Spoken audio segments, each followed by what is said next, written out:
Thank you po. Uh, uh, Hello po from from Brampton, Ontario. And uh,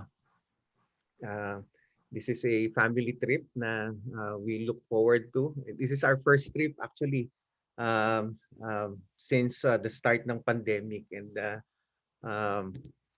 yeah, I don't expect too much pero it's a welcome change sa buhay ho natin. Okay, let me just again read yung definition ni Grudem, ni Wayne Grudem as to what God's providence is. Sabi ni Wayne Grudem, you can refer to your notes.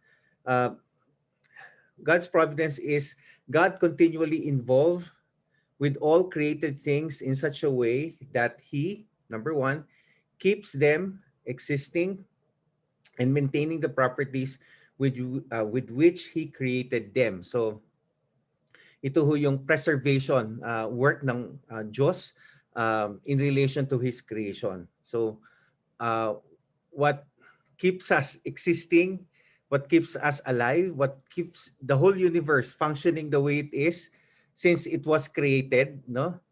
It's God's work of preservation, and that's part of His providence. Number two is God cooperates with created things in every action, no? Uh, if if uh, if you have a chance to look at your notes and look at the definition, encircle nyo ho yun, yung in every action, directing their distinct properties to cause them to act as they do. Mabigat ho yun. So in every action, God is directing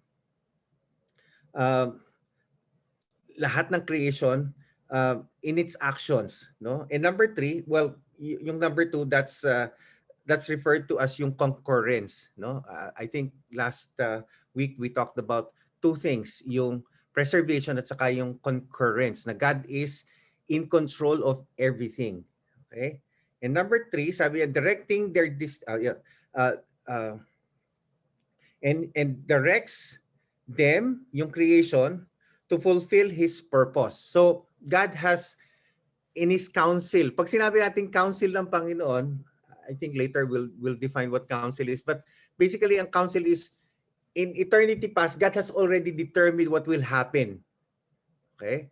Dinetermine na niya lahat ng bagay na mangyayari in eternity past. So yung Trinity already had their counsel, already had their decision na whatever happened, and whatever it is that's happening and whatever it is that will happen, it's already fixed in the past. God has already determined it. And yun yung tinatawag na government. And basically, itong definition ni Grudem is ang definition ng providence ng mga Calvinist o yung mga Reformed. Okay? Yung mga Reformed Christians. Now, sino ba yung mga Reformed Christians? Pag sinabi nating Reformed Christians, who are they? Can you mention denominations po na Reformed? May alam mo ba kayo? Siyempre, number one, top of the list is, ano ho? Baptist. Mga Presby. Yeah.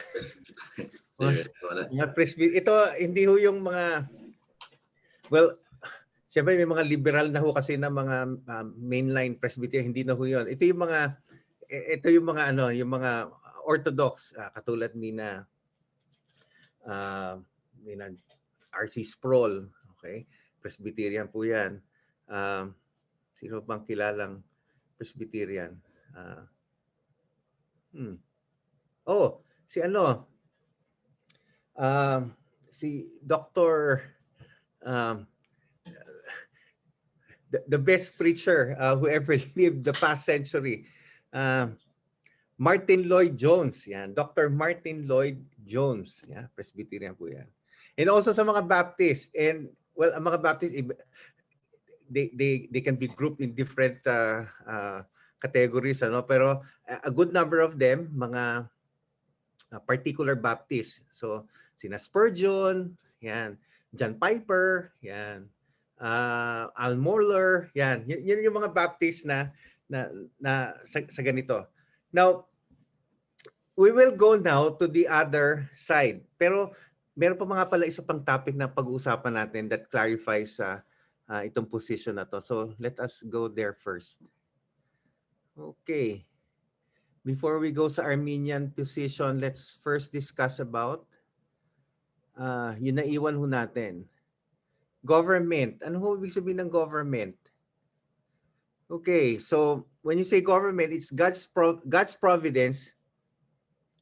Ito yung third aspect ng definition natin ng God's providence from a reform perspective.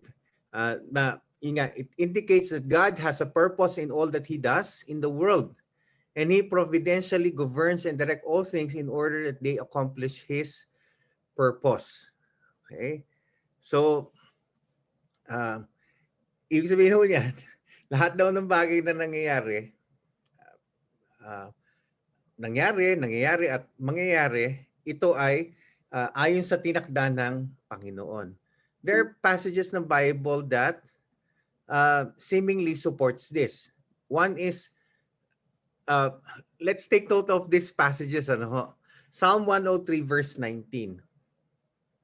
Psalm 103 verse 19. On the screen sabi diyan, the Lord has established His throne in the heavens, and His kingdom rules, ang sabi diyan, over all. Okay. So, ano kaya ibig sabihin ng all? So, ano kaya Hebrew word ng all? Hindi ko alam. Pero ang Hebrew word na all, ang ibig sabihin niya sa English ay all, lahat. So, ganun din 'yon. So, God rules over all. Isa pa, Daniel chapter 4 verse 35. Sabi yan, all the inhabitants of the earth are accounted as nothing. Okay. Mabigat na statement yan, ano? Maraming magrereklamo niyan. And He does according to His will among the host of heaven. So, God is sovereign sa kalangitan. And hindi lang sa kalangitan, sabi rin dyan, and among the inhabitants of the earth. Okay? So He's sovereign. Pag sinabi natin sovereign, He's in control of everything that's happening dito sa lupa, dito sa earth. And none can stay His hand. Ibig sabihin lang yan, if God's hand is reaching out to do something, nobody can take His hand and push it back, no? Ibig sabihin yan, nobody can say to God, whatever it is that you want to do, you can't do it, no? Hindi daw pwede mangyari 'yon. Or say, what have you done? O anong ginawa mo? Ito. 1 Corinthians 15:27. For God has put all things in subjection under His feet. But when it says all things are put in subjection, it is plain that He is expected who put all things in subjection under Him. Again, it says na God is in control of everything. Okay? And Ephesians 1:11, in Him we have obtained an inheritance, having predestined. Now, anong pinag-usapan dito? Pinag-usapan dito is salvation ng tao. Okay? And if there's one topic, one subject that is affected greatly by itong teaching ng providence, it's yung understanding natin ng salvation. Is it God's decision or our decision that we are saved? No?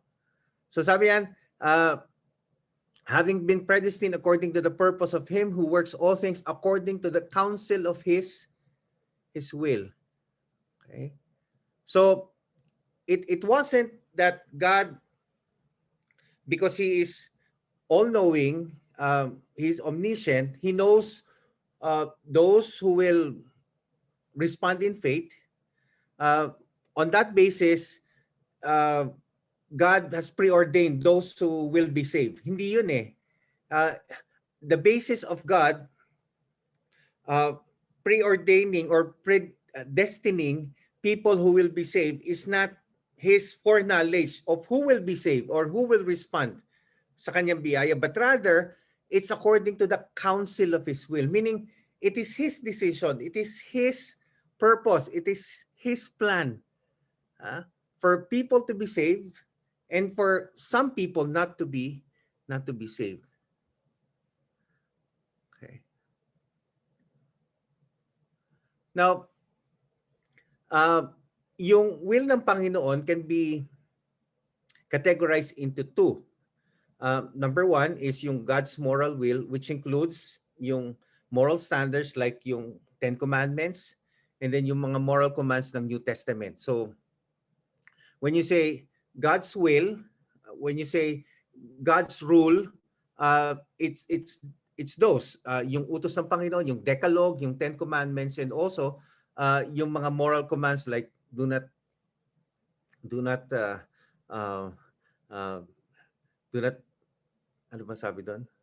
Do not eat or abstain from blood, yung mga tipong ganon.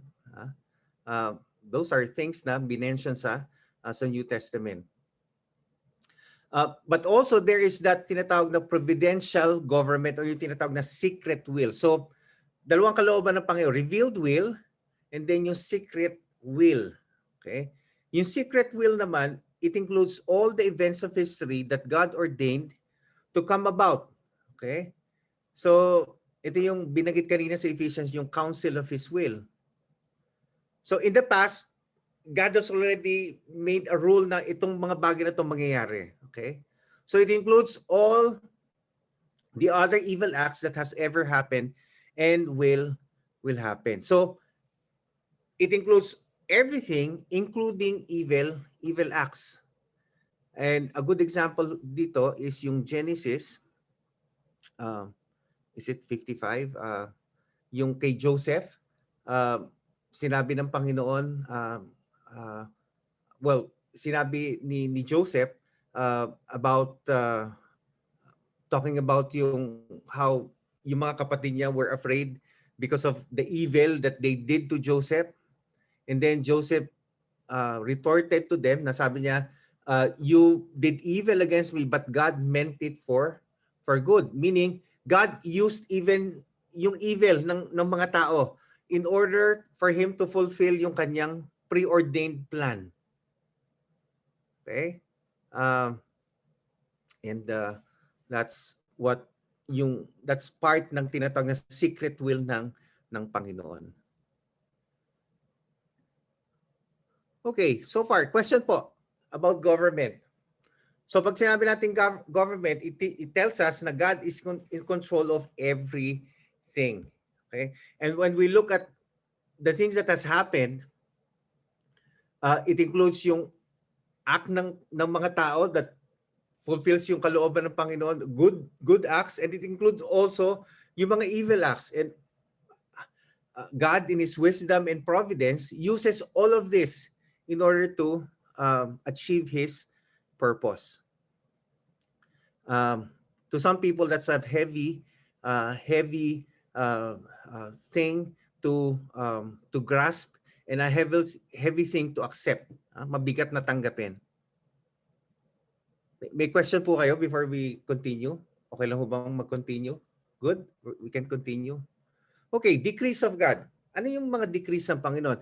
The decrees of God are the internal plan of God. So, pag sinabi natin decrees ng Panginoon, ito yung plano ng Panginoon before the creation of the world. So, ito yung plano ng Panginoon bago pa nilikha ng Diyos ang lahat ng bagay. So, God is not,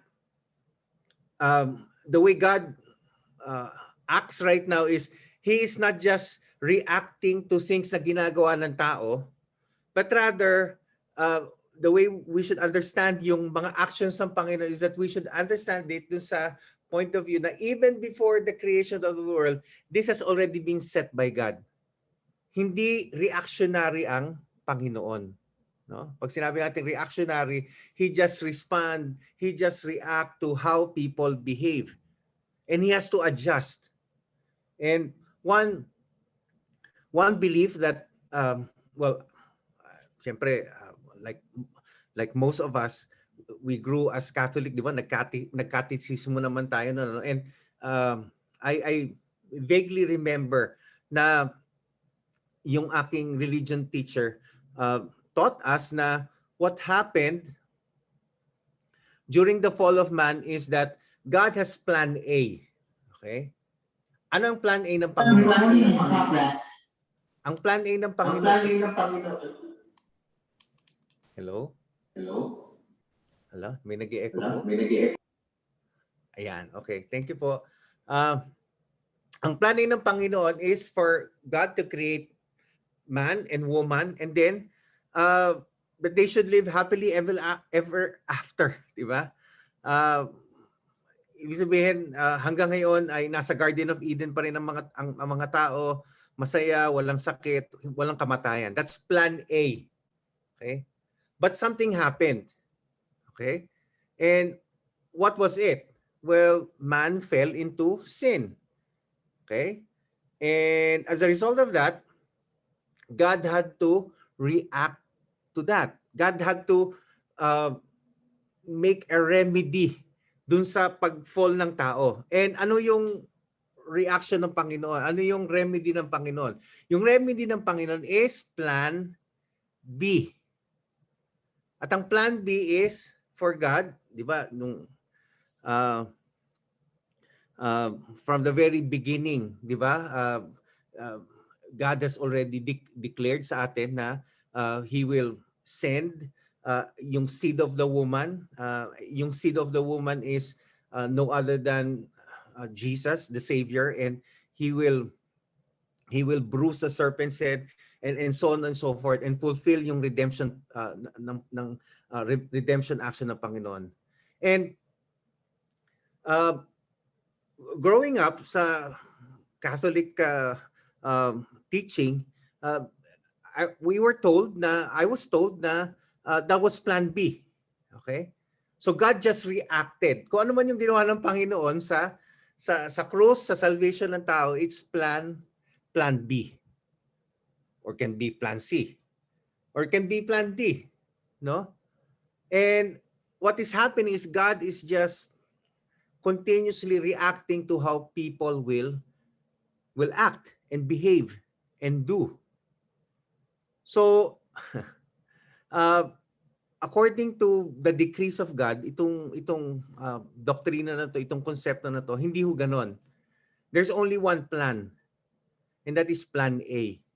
Now, from the very beginning, God has already ordained in eternity past that there would be a rescue plan, that there would be a redemption plan.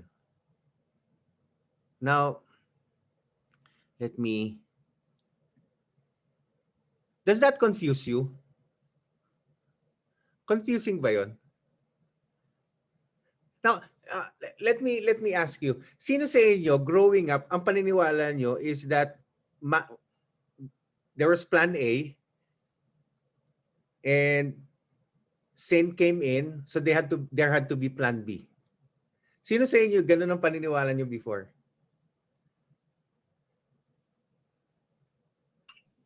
Ako po, Pastor, dahil katulad po ng binanggit nyo, yan din po yung binabanggit po ng mga katetista pag pumupunta po sila sa school na tuturo nga po ng religion. Yeah. And thank you, Sister Malu. Thank you, Ron. So lahat kayo pala ay mga Calvinist. Bata pa kayo. Hindi na yun alam ko.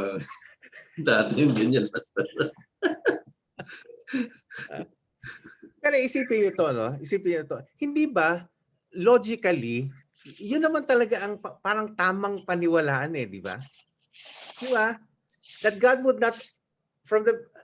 would not intend from the very start na may fall. Di ba? Pero the way we understand scriptures, especially Ephesians 1, basahin niyo po ang Ephesians 1. Before the foundations of the world, God has already made yung kanyang counsel. Yung inordain na niya. And yung bago pa niya nilikha ang lahat ng tao, may plano na ang Panginoon, inordain na niya.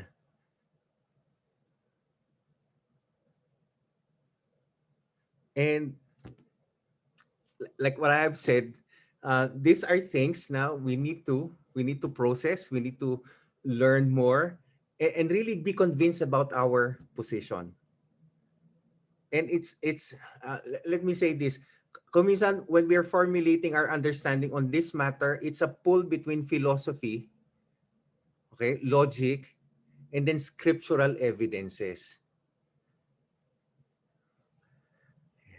Okay, let's continue po. Okay. What are the scriptural proof? Scriptural evidences ng decrease ng Panginoon. Ito, Psalm 139 verse 16. Ito mabigat to. And I encourage you to go back again sa passage na to and look it up again. And figure out what this mean. Sabi, your eyes saw my unformed substance. So, yung psalmist dito, I'm not sure if it's David, pero yung psalmist dito sabi niya, alam nyo na, Panginoon, ako, even before I existed, sabi niya, in your book were written, every one of them. The days that were formed for me, when as yet there was none of them. So, what I want us to notice is yung, well, in eternity past, there was already a book written. Okay? Now, who authored the book? Sa palagay nyo, who authored that book? You, us or God? Sa palagay nyo po. In eternity past, obviously not us kasi hindi pa tayo nag-exist in eternity past. Okay? Pero sabi niya, the days were formed for me when as yet there was none of them. Ang sinasabi ng psalmist dito is, nakasulat na kung anong mangyayari sa akin sa aklat na yon, even before I lived.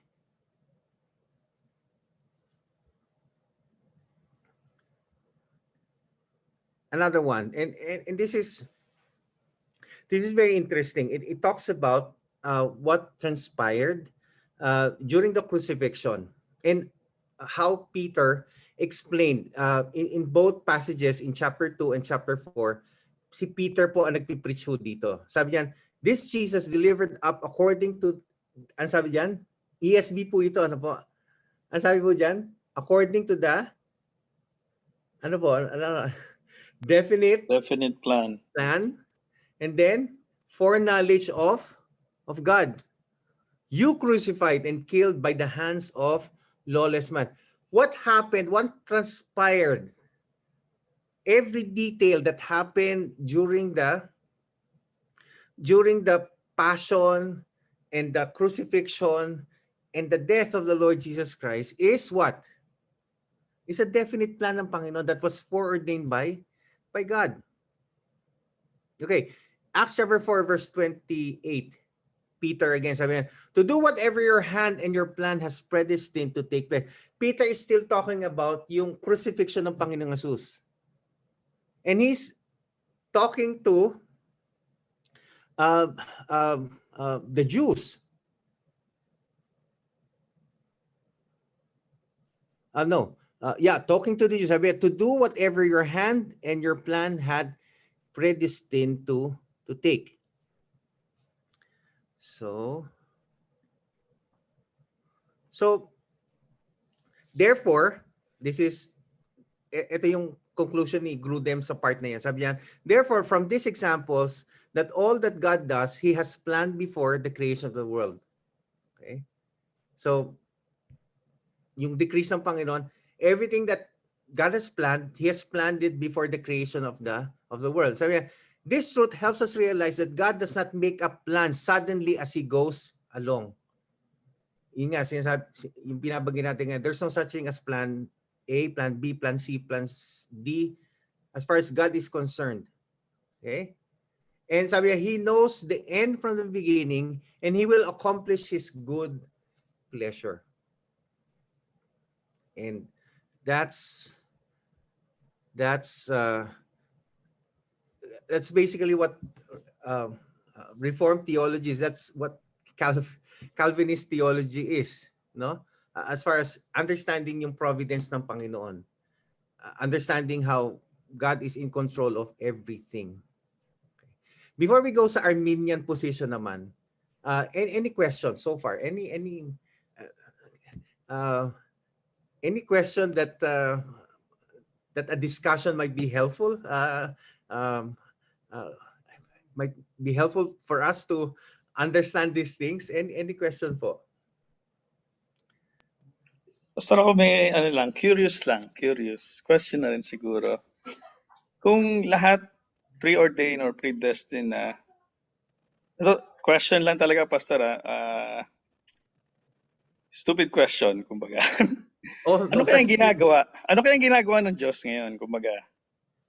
Anong ginagawa niya? In relation to? I don't know, parang ngayon ko lang naisip na predestined na lahat. So pinapanood lang niya, kumbaga pinapanood lang niya tayo. Or kung parang tao no? Parang ganun. Well, tama ka, Ron. Parang tao. We might think of God na may pinapanood niya, di ba? Na pinapanood niya yung isang bagay na sinulat niya yung he made the story, he made the plan, and ini-execute na lang parang gano'n. No, Yeah. Going back sa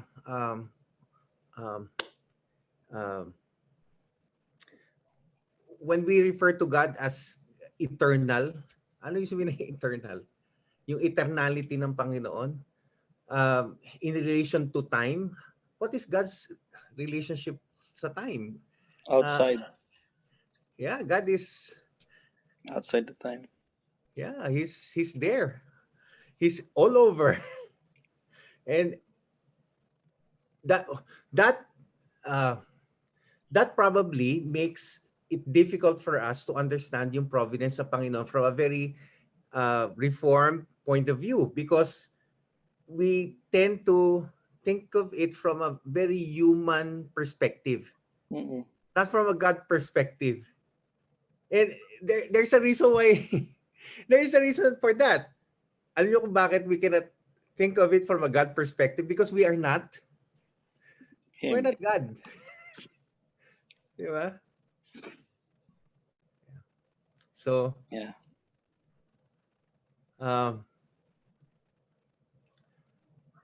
And one implication yan is Reformed theology has a very high view of God.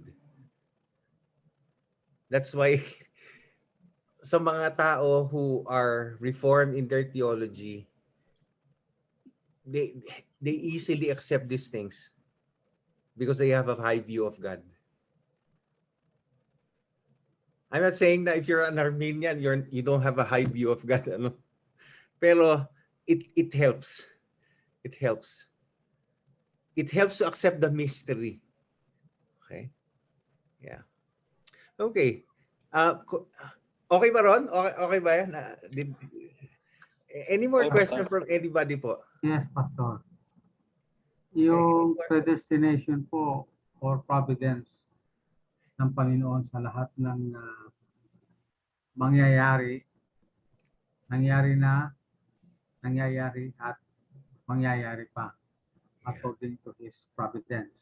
Yes. Yung sinabi po ninyo na God's will according to His counsel, Iulit nga po ang differentiation noon, which pertains to and what it is talking about. Each of the that's according to His will and yung providence of God. Well, it's somewhat related po, Pastor Will. Pero pag sinabi nating counsel ng Panginoon, it's synonymous. I've heard people talk about counsel at saka decrees ng Panginoon as synonymous, pareho lang. But I've heard of theologians and I've read of materials so na they say that those are two different things and hair splitting ika nga ho. But pag sinabi ho kasi nating counsel ng Panginoon at saka decrees ng Panginoon, it has something to do na dun sa idea, dun sa katuroan po na God has in the past determined things that will happen. Basically, yun lang po yun. And how far-reaching yung decision na yun ng Panginoon. How far-reaching is yung part ng counsel ng Panginoon or is being affected ng counsel ng Panginoon. How specific? Well, everything. Lahat po daw. Di ba sabi nga ni John Piper, kahit nga yung alam niyo yung illustration ni John Piper sa video niya yung mga dust dun sa ilaw, di ba nakakita tayo ng ganon? Even though yung mga movement dun it's God's preordained. It's part of God's preordained counsel. Can you imagine that? Is this apart from our salvation? Is salvation only the subject of predestination, or do we have any part of the predestination, response, or decision? Yan. Well, let me answer you, Pastor. Definitely yung sa salvation, yung election ng Panginoon, it's part ng providence ng Panginoon. It's part yung providence ng Panginoon is the big picture, and one aspect po na affected ho ng providence ng Panginoon, and a very very big part ng providence ng Panginoon is yung salvation niya. And the terminologies na ginagamit ho ng Bible is yung election, predestination, foreordination, yan. But it's part of that po. And later on, explain ho natin further how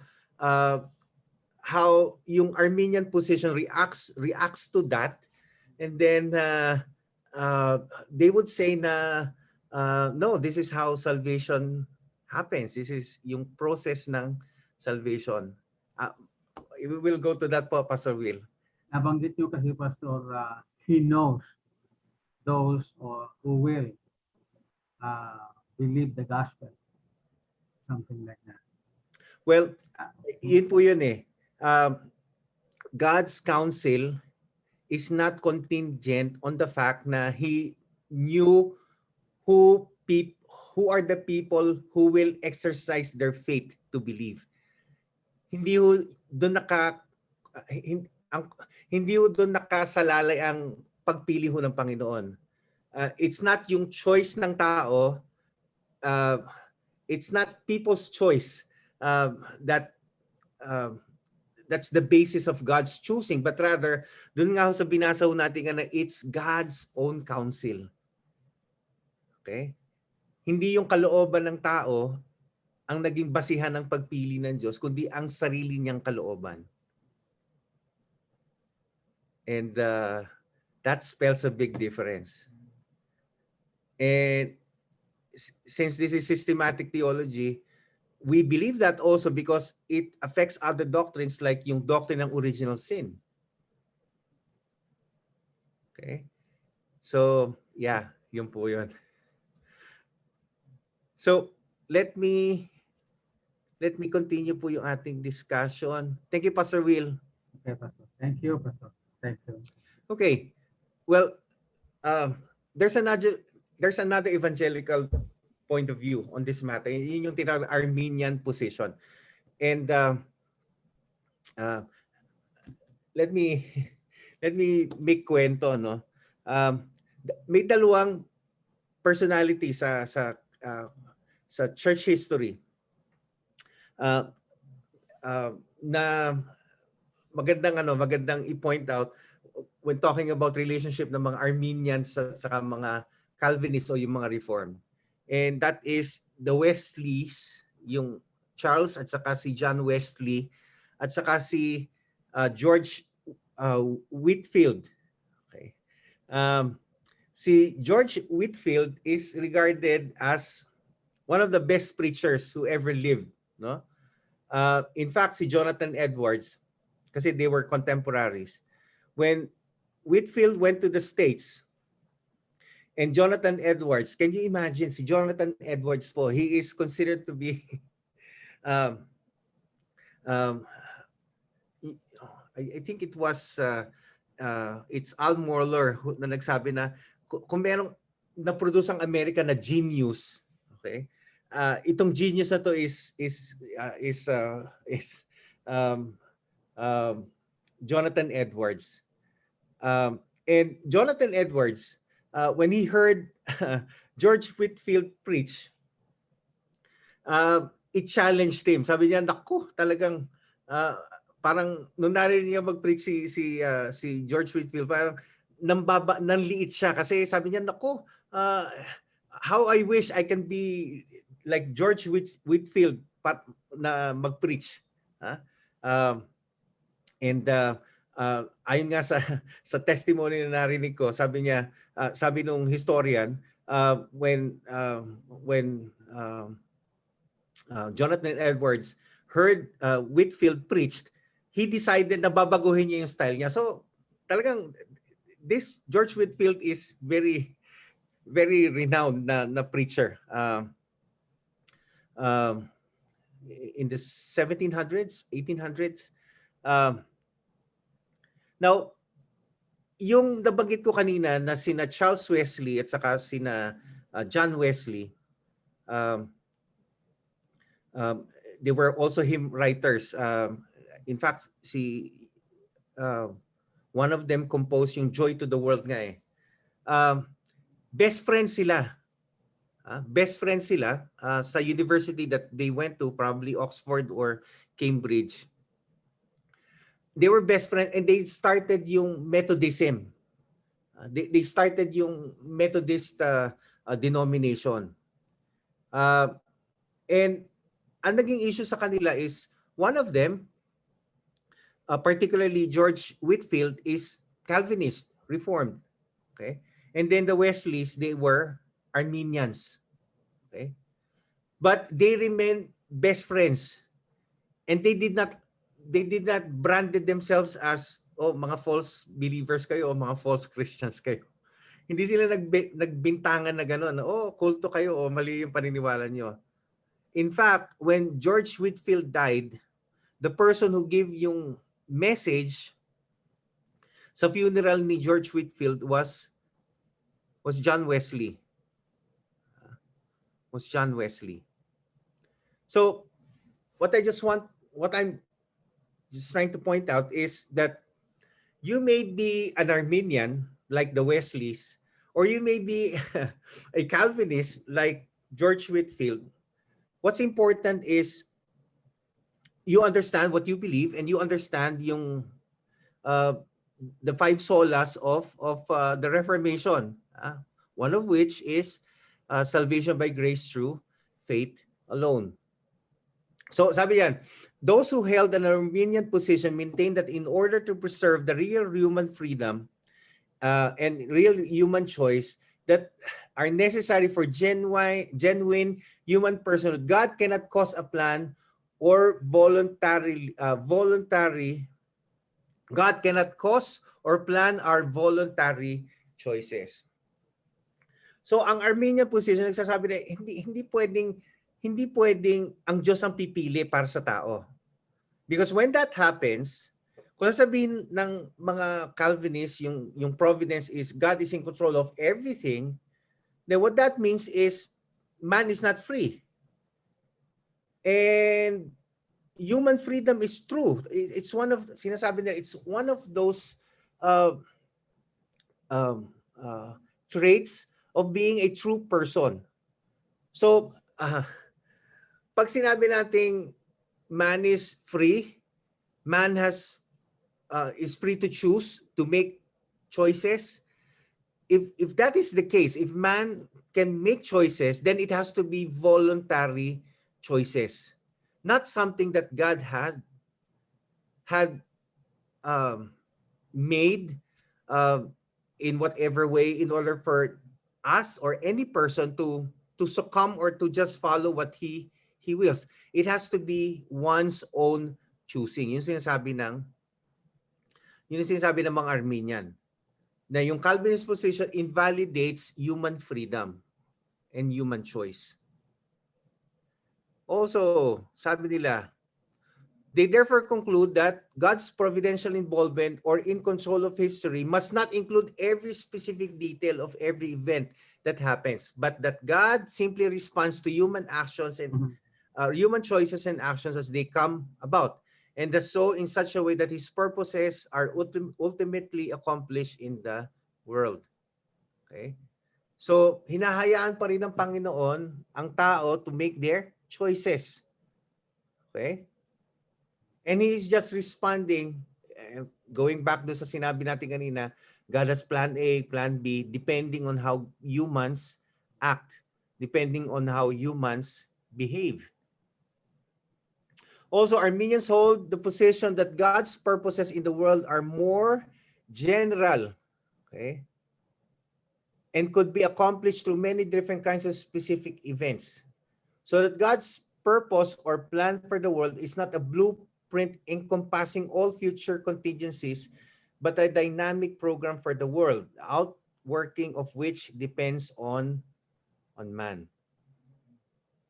So, yung dynamics na whatever happens to the world, whatever happens to human history, it's not just God who determines it, but also man has a role. A leading proponent of Arminianism is Clark Pinnock. Yung nga lang, naging heretic na to si Clark Pinnock eh. Because he's one of those theologians ngayon who, is he still alive? Oh, I have to check on that. But he's one of those proponents na tinatawag na open theology, yung tinatawag na open theism. Okay? And what yung process theology and open theism.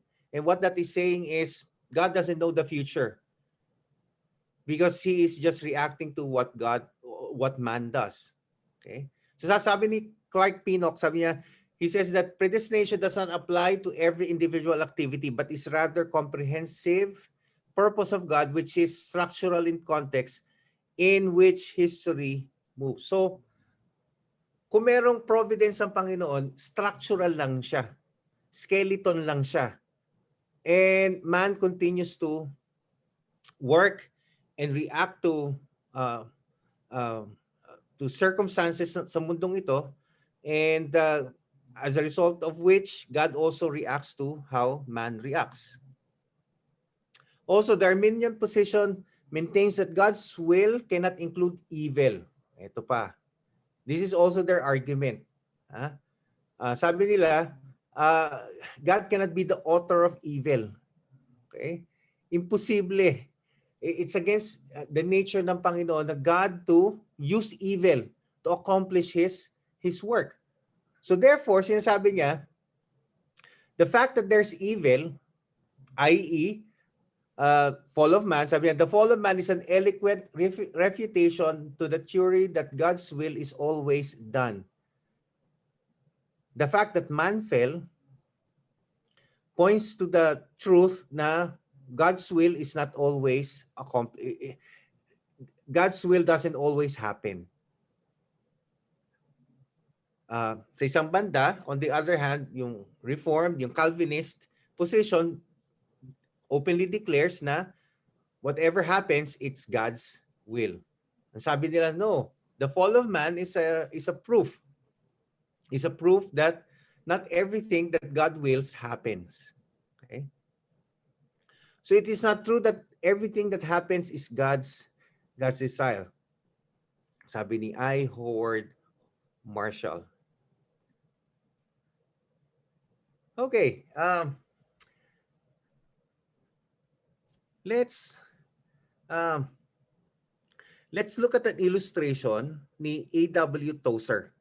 And I would like to ask anybody from us, pwede pong pakibasa po yung illustration ho ni A.W. Tozer. A.W. Tozer, Canadian po siya. He's a Canadian theologian nung nakaraang century. And he is the person credited to have started yung Christian and Missionary Alliance. Okay, yung tinatawag na Alliance Church. Okay? And he's the guy who started it. Ito ho ang kanyang illustration to help us understand what God's sovereignty, the dynamics between God's sovereignty and man's free will. Sino pong gusto mag-volunteer po? Yung an ocean liner, pakibasa na lang po. Would like to volunteer po.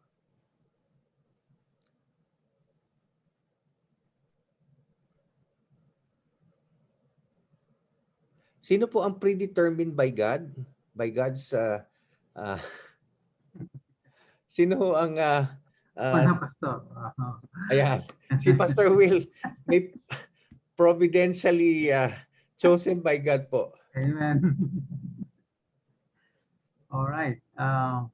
In knowledge of the holy, A.W. Tozer attempts to reconcile the seemingly contradictory beliefs of God's sovereignty and man's free will.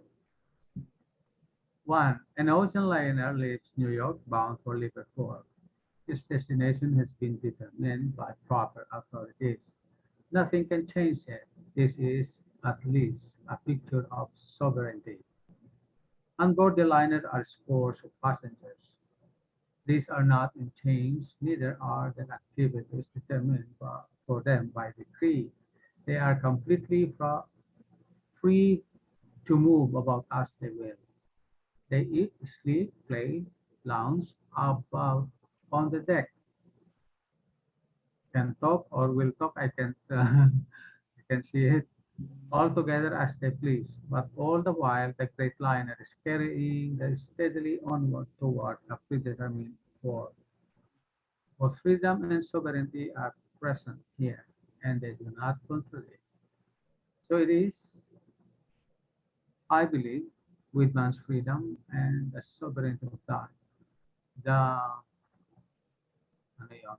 Hindi ko makakita. Mighty. The mighty liner of that sovereign design keeps its steady course over the sea of history. Thank you very much po, Pastor Will. Let me stop share. Any comment po dun sa illustration ho ni A.W. Tozer? What do you think about that? So, para daw barko, cruise ship or whatever, transport ship, meron siyang destination. Okay? But whatever it is happening doon sa loob ng boat, it's not anymore, hindi na saklaw siya. People who are in the ocean liner are free to act within the ship, and they're going towards a direction. Kung saan man yun, it's predetermined. So, sabi ni A.W. Tozer, that's how you understand yung providence ng Panginoon. God has a direction, but definitely within the ship, man is free. People in the ship are free. Palagay nyo, is that a good illustration to understand the predestination and providence ng Panginoon? Scripturally, bakit umiling si Pastor Ed? Bakit hindi po? Una ko sa scripture kasi parang hindi nakasulat yun. At pangalawa, iniisip ko, kung yung kanya illustration pwede gamitin yung boat, ay pwede ko pang taasan yung yung physical illustration niya. Yung Earth umiikot sa solar system. And it is predetermined to rotate. And then everything under it, inside it, are free. So hindi na rin pinapakialaman ng Panginoon kung ano yung nasa loob ng Earth. Yeah. Well, that's a very let me just emphasize yung sinabi. Let me just highlight yung sinabi niyo, Pastor Ed. Yung hindi pinapakialaman. One accusation that some have against Armenians is that parang nagiging deistic ang Diyos. Yung ang Diyos hindi siya involved sa tao. In a way, parang ganun nga. Parang God meron siyang set course pero pinapabayaan niya lang yung tao. Parang ganon.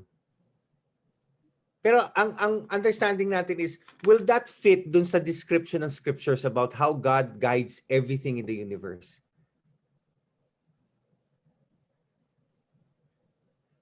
I think in our previous lecture, di ba, minention doon kung ano yung control ng Panginoon. And basically, God controlled everything down to the molecular level. Pero yun nga eh.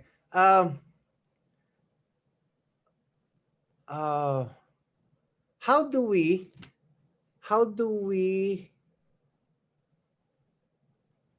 what's the right word? How do we satisfy yung mga tao who would say na, you know what, if God is sovereign in control, fatalistic naman ang Calvinism. Napaka-fatalistic, no? How do we satisfy? And that's a very good argument din. 'Di ba? So, well, sige, going back to any reaction about yung illustration ni A.W. Tozer? Is that good? Ako understanding ko doon sa illustration ni A.W. Tozer, parang, so therefore, kung isa naman yung destination natin, sinasabi ba doon may universal salvation? Lahat naman masasave? Parang ganun.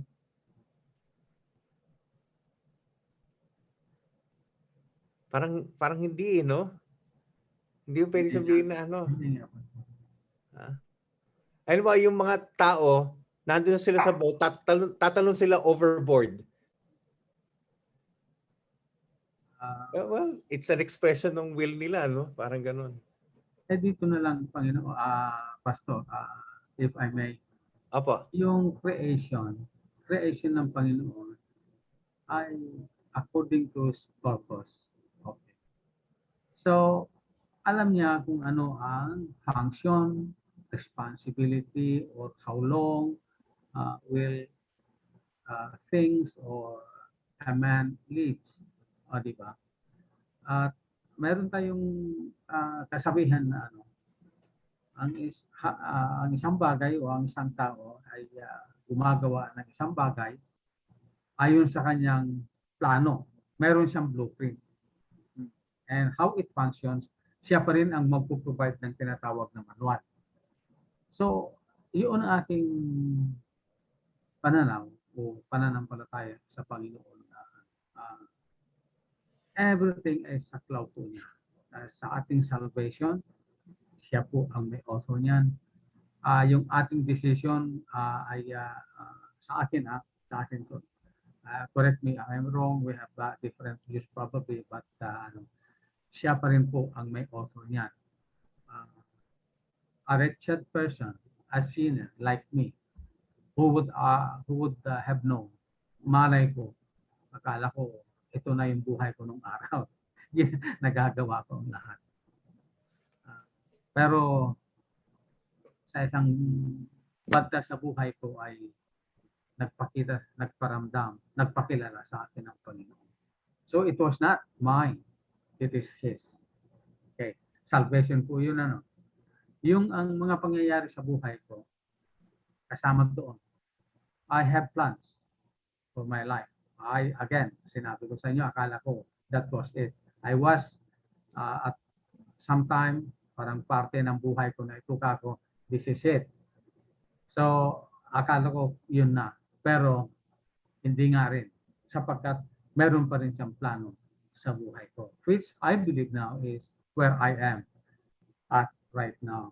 By His grace only and by His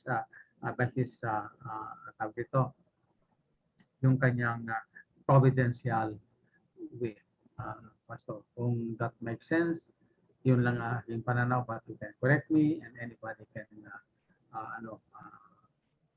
give me some explanation if I am wrong. Kasi pati yung pananampalataya ay hindi akin. Nagginising lang niya ako that I am here. This is your time. This is my plan for you. Binuksan niya ang scripture sa akin. Ayun na ang Sabi ko nga, doon nag-umpisa ang buhay ko dahil ako ay naging Christian. Yeah. So, yun nga, and I think proper lang din naman yung reaction and yung pag-connect ni Pastor Will sa providence sa Panginoon sa salvation natin, because really, if I may say, ang case in point of providence from a reform point of view, a good example of it is how we are saved. And it's well, it's something, well, naituro na ho natin yung sa salvation, yung soteriology nung nakaraang but it's worth it's worth reviewing, yung understanding natin of how we were saved, how we understand yung ating fallenness, and yung original sin, yung ating depravity, and how we understand kung paano tayo acted on faith. Was it, who made the first move, us or God, no? So, yeah. Ano po, Pastor Will? God, Pastor. Ano po? God, who made the God. first move. Yeah, totoo po. Okay, let's finish this topic po natin. Thank you po, Pastor Will, for those Thank you, insights Pastor. po. So, you can go back later sa illustration ni A.W. Tozer and try to analyze, because from what I've researched, what I've read so far, and I have read quite substantial material. A lot of writers and preachers or teachers from yung sa Armenian point of view points to this illustration as a very good description ng kanilang position. Okay, arguments for the Armenian position. Ito daw yung mga, this is from Wayne Grudem's book, so sabi niya, ito yung mga points to prove na tama yung Armenian position. Mamaya, ika-clarify pa natin what is yung Armenian position based dun sa article ni Roger Olsen. Nabasa niyo ba yung article ni Roger Olsen? That's a very good article that describes yung Armenian point of view ng Providence. Kung hindi niyo po nababasa, basahin niyo po.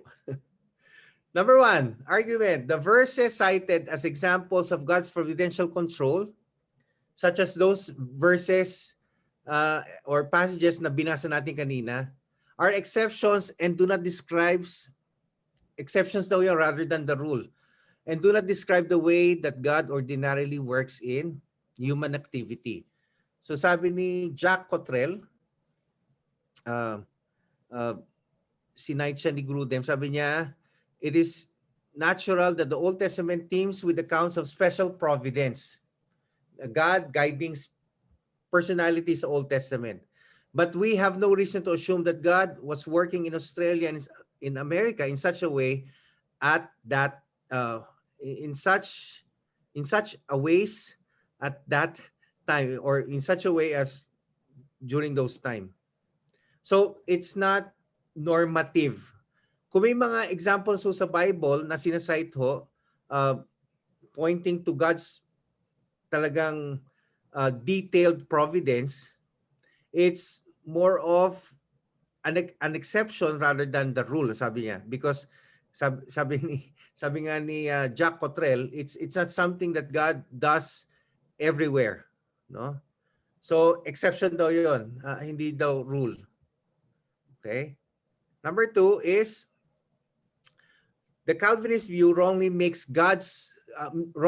God responsible for sin, and this is a very good argument to prove na mali yung mga Calvinist, yung mga Reformed, because in their understanding, in the Reformed or Calvinist understanding of God's providence, it makes God the author of sin. Well, probably they will not say it that way, but seemingly it will appear na God is the author of sin. which is something na contrary sa sinabi ng Panginoon sa James 1:13. Sabi ni James doon, God cannot be tempted with evil, and he himself tempts no man. So God cannot be responsible for sin. Sabi ni Clark Pinnock, he affirms that it is simply blasphemous to maintain as the Curie, yung Reformed does, that man's rebellion against God is in any sense the product of God's sovereign will or primary causation. So, to attribute sin sa Panginoon, kahit na sabihin na natin as a primary cause, it is blasphemy. 3. Choices caused by God cannot be real. Choices caused by God cannot be real choices. Ano ibig sabihin nila? Those who hold an Arminian position would say that any choices that are ultimately caused by God cannot be real choices. And that if God really causes us to make the choices we make, then we are not real persons. Okay? Isa nga sa argument is what makes us capable of loving God is yung free choice natin. Okay? And there's validity to it, no? Magandang argument 'yon na sabihin natin, alam mo, hindi natin pwede express natin yung pagmamahal natin sa Diyos kung parang robot lang tayo. Kung parang robot tayo, then that means we don't have real choices. But because we have real choices, we're not robots. And because we have real choices, then we can give authentic love sa Panginoon. Otherwise, kung mamahalin natin sa Panginoon, and that's predetermined by God, then that's not really love as far as our relationship sa Panginoon is concerned. That's a good argument, di ba? Magandang argument yun. Di ba? If everything is predetermined by God, then you're just like a robot. And if you're a robot, you're not a person. And if you're not a person, you're not capable of love. And sabi sa atin ng Panginoon, we should love God. And loving God is based on your own choice. Yeah, that's a very good argument. Sa palagay nyo. Number 2, si Jack Cottrell again says that the Calvinist, number 3 pa rin yan. Jack Cottrell says that the Calvinist view of God as the primary cause and men as a secondary causes really breaks down so that there is only one cause. Because yung argument nga is, well, God is not the author of sin kasi although God predetermines what will happen, and that includes evil, he's just the primary source. It's actually the people, it's actually us who are committing sin. And our choice, our choices, however God yung choice natin, however God uses it to promote yung kanyang will, well, that's also a mystery. And kung may primary choice at secondary choice, primary choice ang Diyos, at kung ano yung sinasabi ng primary choice, yun ang mangyayari. So sinasabi ni Cottrell, actually, there's just one choice, and that is God, and not us. So therefore, we're not free. We don't have the freedom to choose. So we're not persons. Also, sabi ni Pinnock, personal fellowship of this kind envisioned in the gospel only exists where consummated in free decision. If we wish to understand God's grace as personal address to his creature, we must comprehend it in a dynamic, non-manipulative, non-coercive terms as the Bible does. Now, ano yung point dito? Ang point na sinasabi dito is, if there's an invitation, whosoever will, for God so loved the world that he gave his only begotten Son, that whosoever believes in him should not perish. So that's an invitation. And an invitation necessitates na people who receive yung invitation to make their choice.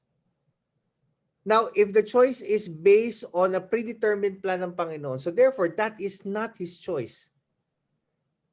And that contradicts daw the so many invitation ng Bible for people to believe. And if there's an invitation for people to believe, then people are being asked to exercise their choice. And if they're asked to exercise their choice, ibig sabihin, they have a choice. And if they have a choice, then if it is their choice, it shouldn't be based or it shouldn't be incontingent sa first cause, which is God. Okay? Kaya nga, let me stop here. Who choose for you to be saved? Sino nagpumili sa inyo para ma-save kayo? Panginoon, Pastor, sa akin. Teka, it's a wrong question pala. Wrong question. Let me rephrase yung question ko. Who first choose you to be saved? Obviously, we chose. Di ba? Pero, ang tanong ganito, who first? You choose first to be saved and therefore God choose you? Or God choose you first because of His providence and then Respond. you chose? B. B. Well, I would say it's not even my choosing because kung pag-usapan natin yung faith, hindi rin atin yung faith, Pastor. Ang Panginoon exactly, pa rin Pastor nagbigay Will. sa atin ng faith. Exactly, Pastor Will. You're correct. Pero because this is a class, hindi naman to siguro kung sa church ho namin, medyo may sasabihin natin yung definite na position ho natin, pero ito yung point eh. It's systematic theology ho yan eh. Sabihin, we believe based on our other understanding of what the scripture tells us. Like choice, okay. It begs the question, okay, sasabihin natin, let's say for the sake of argument, you have to choose first before God chooses you, okay? It begs the question, in your natural sinful state, would you be able to choose God? Definitely you will choose. Sorry, wrong grammar. Definitely you will choose, hindi pala choice. Definitely you will choose. But ang question doon is, will you choose God in your original fallen state? What does the scripture say? Scriptures say We are blinded. Chapter 2. We are blinded by the ruler of this world, so we will not see the gospel. And that's very anti-human. Napaka-anti-human, no? Kaya nga the gospel is foolishness, no? It's controversial.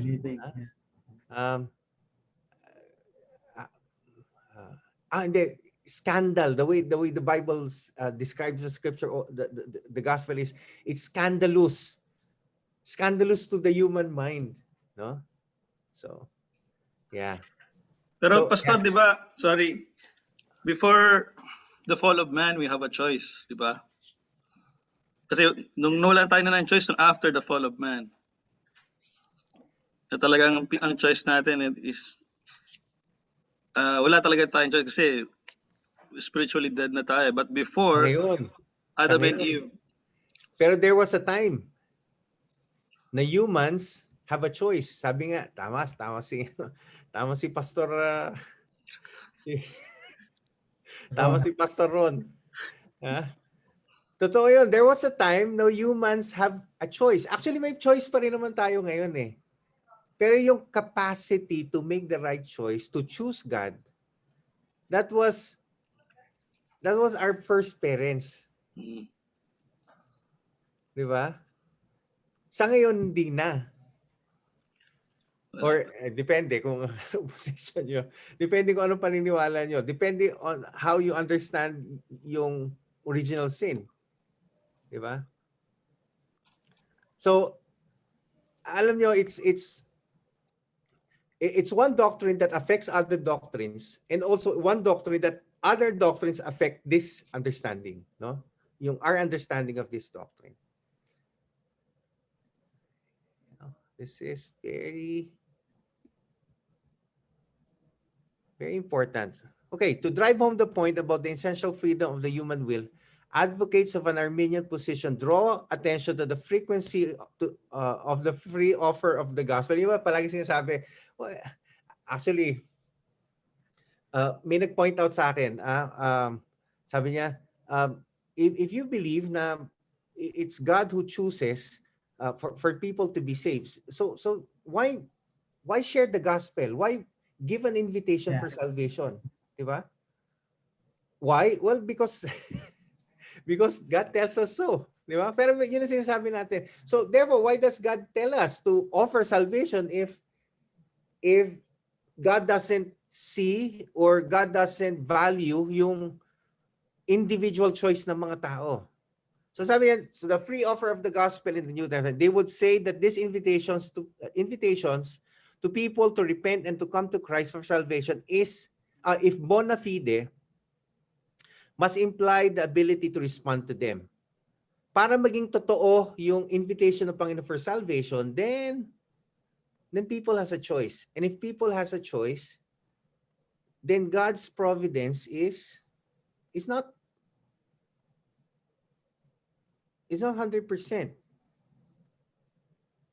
And then sabi niya, thus all people without exception have the ability to respond, not just those who have been sovereignly given the ability by God in a special way. And number 4, last argument supporting yung Arminian position. Christians who hold an Arminian position argue that the Calvinist view, when thoroughly understood, destroys motives for responsible Christian behavior. And this is true. Sabi yan, they would be guilty of fatalism. And Arminians believe that what would actually occur in the believes that what actually occurs in the world is to an extent consequent on the human will. This means that things that can occur. Okay, this means that things can occur that God does not will or want. So ibig sabihin lang daw doon na God is really not, there are things that God's will doesn't happen. Okay? So things not only can be different but often should be different. Okay? And from all this follows our responsibility to work with God to bring about a better world. So parang sinasabi dito, very weak ang Calvinist position kasi it makes Calvinist fatalist. At kung fatalist ang mga Calvinist, so therefore they wouldn't have a drive to improve yung human condition. Total naman sasabihin nila, siguro kalooban ng Panginoon niya, so why help? No? Why improve human condition? And a good example nga niyan is, why share the gospel kung alam na naman Panginoon kung sino yung masisave, talaga naman masisave? Di ba? Why share the gospel? And that is a very common argument. Okay. Let me stop. Sino ang nabasa yung article ni Roger Olsen? Yung article niya is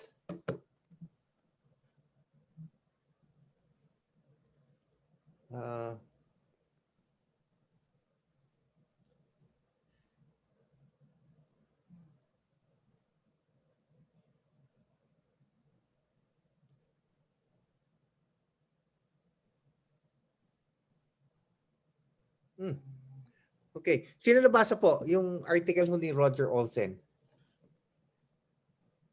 Basahin niyo po. Okay, let me end yung ating pong session by giving a tally or parang table of describing kung ano yung Calvinist saka yung Arminian based dun ho sa article ho ni Roger Olsen. Hindi wala ho to sa kanyang article. Kinuha ko lang ho doon sa article ho niya. So sabi ni Roger Olsen, ang Arminian position, by the way, si Roger Olsen, Baptist po yan, Baptist. So God does not micromanage history or human life. So yun daw yung position ng Arminian. God does not micromanage history or human lives. Okay? Alam naman ho natin ibig sabihin ng micromanage, ano po? And that's a very good description of what Arminianism is. Na sinasabi niya, on a macro level, God is there. But on a micro level, human choice na. Okay? Pero on a Calvinist side, from what we have learned, what's the position? Position is God is in control of everything. Okay. Second, okay. Ito, God, sabi niya, this is Roger Olsen's definition of what God's providence is. God is in charge, but not in control. Parang heresy yun. Contradictory yan. What's ulitin ko ano?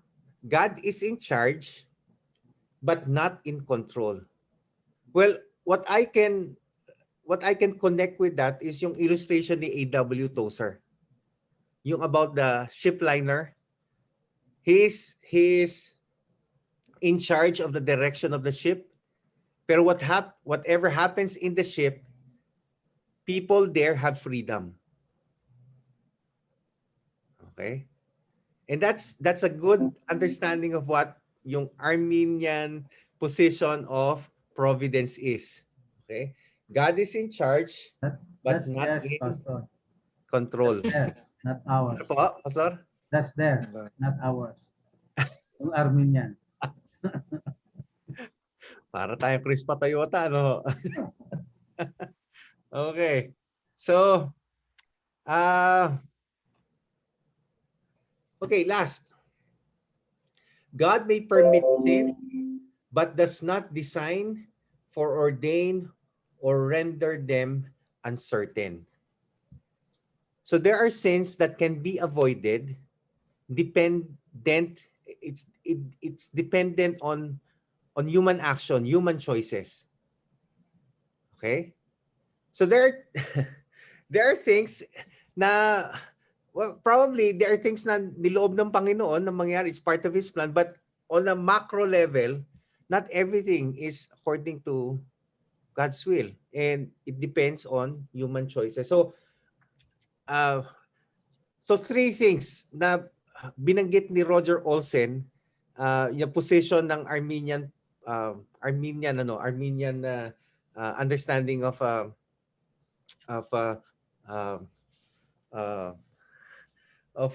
predestination ng Panginoon at and all this. Review lang ano. Number one, God does not micromanage everything. History at saka human lives. Number two, God is in charge but not in control.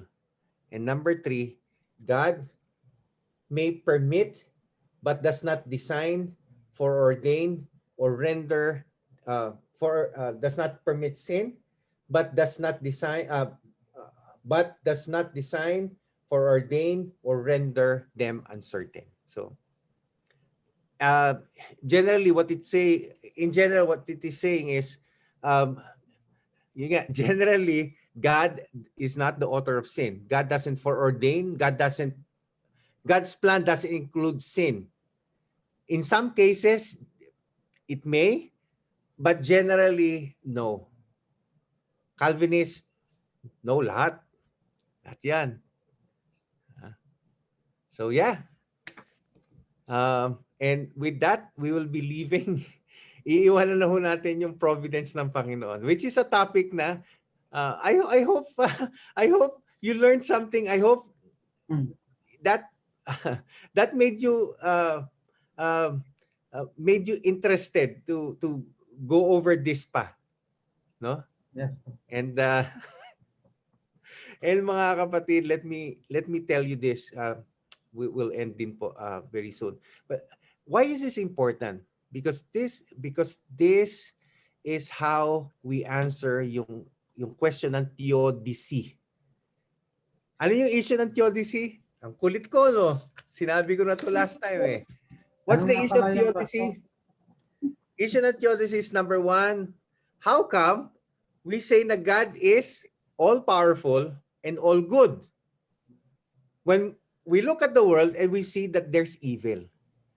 If God is all-powerful, then He can address evil. But He's not doing it.